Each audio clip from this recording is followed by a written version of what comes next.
Okay, so my session is going to be very interactive. So, ada ujian. Okay, so I'm just going to cover some basic information about recast.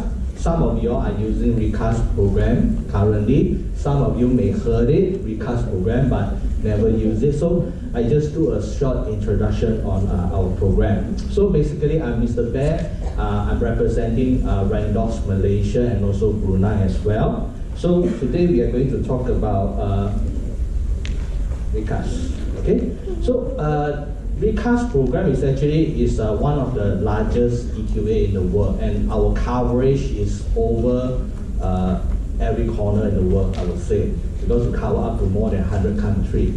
Unlike certain program which is more familiar or you will come across within this region or Australia or New Zealand, and they do suffer in terms of problem with limitation of peer group. Whereas recast, if we look into our peer group, we do have bigger peer group for you to compare. Okay, so this is one of the primary criteria when you want to select a proper EQA program. And in terms of our EQA program, we give you a simple one analyte, okay, per page for parameter, enable for you to access easily. And at the end of cycle report also is very easy for you to access.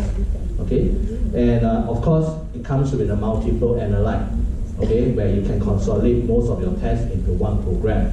So for example, I think we do have people from Hospital Putrajaya. They are using our immunoassay, and they are actually co-sharing with their TDM. So it covers everything into one program, so it helps them to save money as well. Okay, and in terms of the frequency of report, we do have a bi-weekly or a monthly program. Okay, whichever you feel is convenient for you. And in terms of reporting, normally our submission date falls on Monday. Okay, but we do advise you to run the test before that. You can always submit it earlier. Okay, and report will be available 72 hours later. That means within the same week. The cutoff is on Monday. Probably you will get your report back via online, either on Wednesday or Thursday within the same week. Okay, and of course, like what we stress on commutability, we also make sure our EQA material is, if possible, is 100% human sample.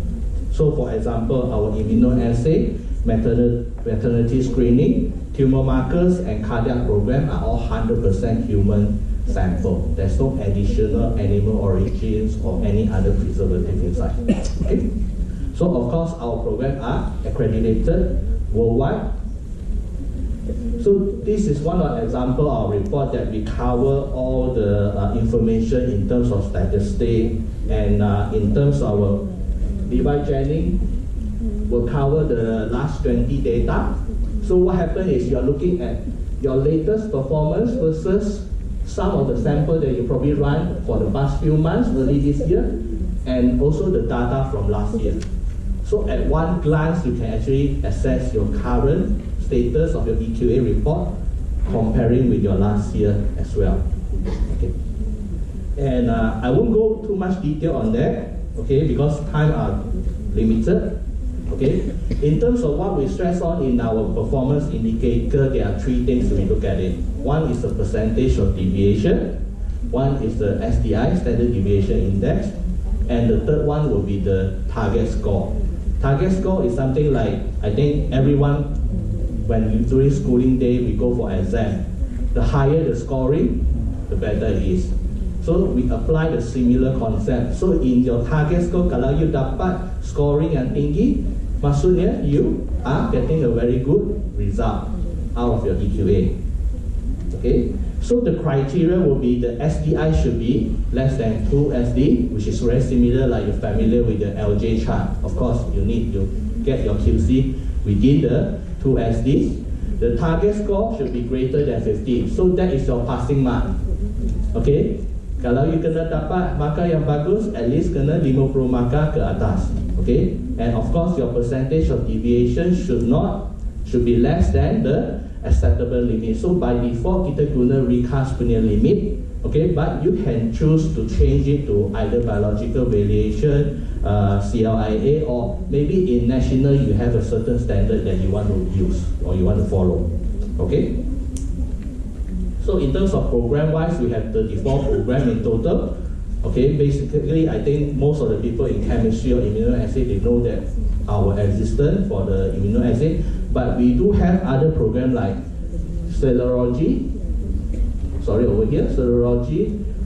some special testing as well, trace element, urine toxicology, maternity screening. So these are all the programs that we're able to coverage. Okay, and one thing that very important that we want to stress on is any of our EQA program allow you to register up to 5 analyzers. So for example, in the hematology department, you probably have 2 full blood count machines.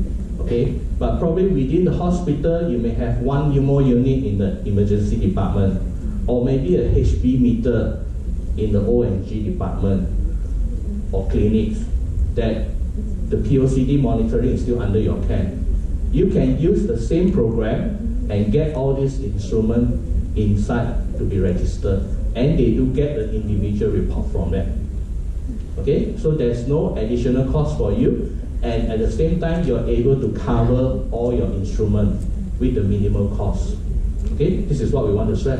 And on top of that, you also get a multi-instrument report that helps you to compare in between the instrument performance.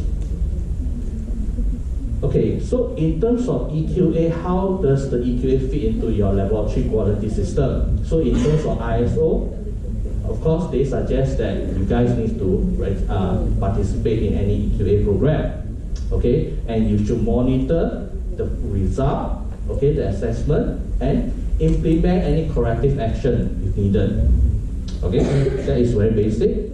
Okay, so participating in the EQA program is just not because that, oh, my doctor asked me to participate, we have to buy, and we just run it, and result valid, we keep in a file, that's all. No review been done. You have to review it and take certain action. So your EQA result must be interpreted and also understood. Okay, if not, it's a waste of money, right? Okay, you need to require a conclusion, what happened, okay, and take the necessary step to improve it. So each EQA report should be evaluated, okay, for any poor performance. You need to investigate the source of the problem.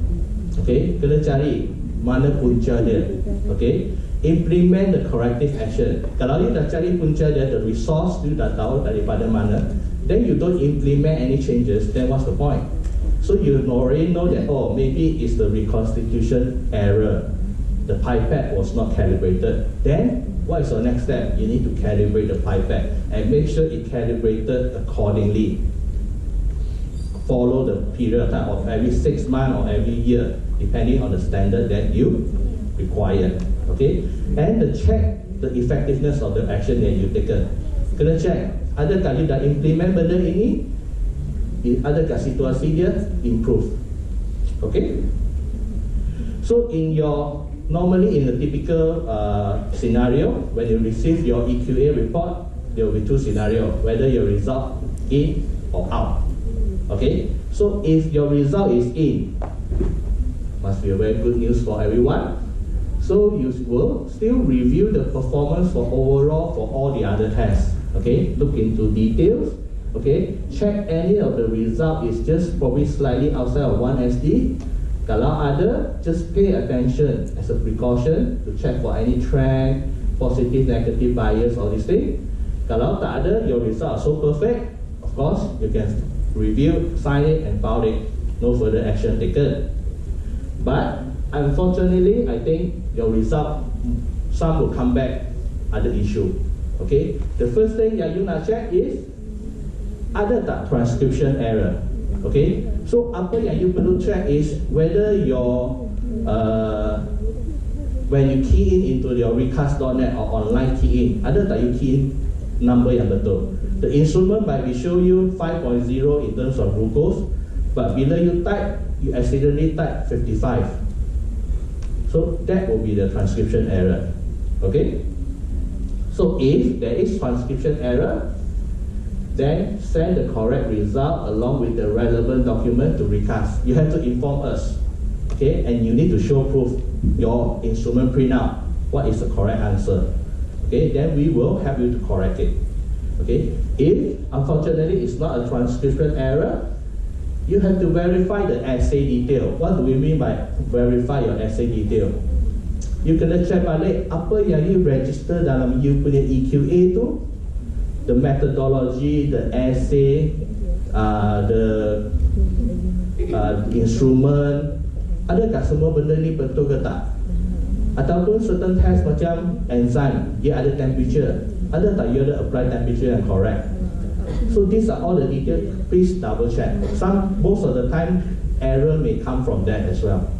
Okay, so kalau ada assay detail, then you have to advise us to change it. Okay, so if kalau tak ada, you have to review the instrument, calibrated, and check whether the result have been changed or not.